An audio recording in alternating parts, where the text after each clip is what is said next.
अस्सलाम वालेकुम। एक अहम इशू, औरत जब खुला लेती है, अब उसे दोबारा खामद के पास रुजू करना है तो वो क्या करेगी।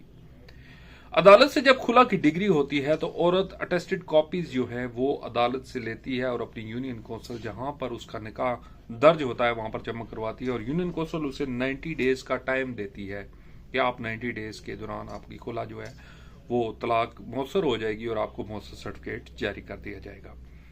इस दौरान अगर अदालत जो खुला होती है वो कानूनी तौर पर एक तलाक तस्वर होती है। इद्दत के दौरान वो जो इद्दत का पीरियड है, अगर उस दौरान वो अपने शोहर से दोबारा रुजू कर लेती है तो वो रुजू कर सकती है, इसमें कोई प्रॉब्लम नहीं है, कोई मसला नहीं है, वो दोबारा रुजू कर सकती है।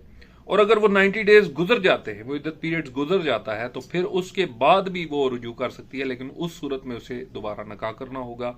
अब उसे हलाला करने की भी जरूरत नहीं है क्योंकि उसने खुला ली है। और लेकिन यहां पर एक कंडीशन अप्लाई होती है, जिस तरह एक मर्द है वो जब डाइवोर्स देता है तो वो डाइवोर्स को 90 डेज तक वापस ले सकता है, लेकिन औरत खुला तभी वापस ले सकती है जब उस मर्द की मर्जी होगी, अदरवाइज वो खुला वापस नहीं ले सकती है। Thank you so much.